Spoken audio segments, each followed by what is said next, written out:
din po namin ang Raptor dewormer para sa aming mga kalapati. Kalahati nga lang po mga bes ang binibigay namin sa kanila. Mainam nga din po mga bes na pinupurga po natin ang ating mga kalapati para po mawala din po ang bulati sa kanilang mga tiyan. Para po pag binigyan po natin sila ng Vitamin Pro powder ay sigurado pong ma-absorb ito ng kanilang katawan.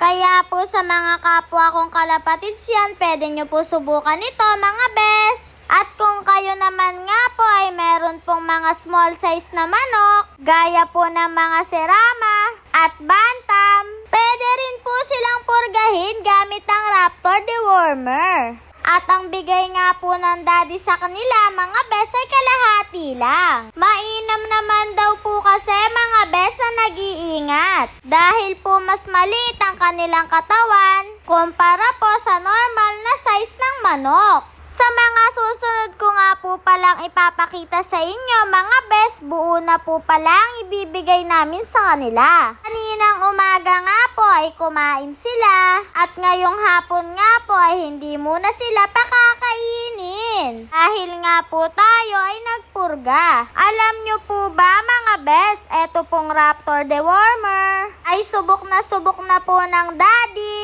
Ginagamit niya po ito sa bagong harvest na stag. Bukod po sa stag mga bes, pwede din po natin itong gamitin sa mga naka-battery cage na inahin. Alam naman po natin na kapag naka-battery cage ang ating mga inahin ay medyo stress po sila. Kahit bigyan po natin sila ng Raptor dewormer ay hindi po madadagdagan ang stress nila.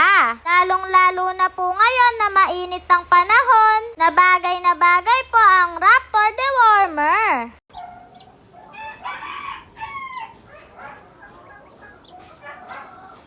Sa Raptor dewormer, no stress, fast recovery ang manok mo.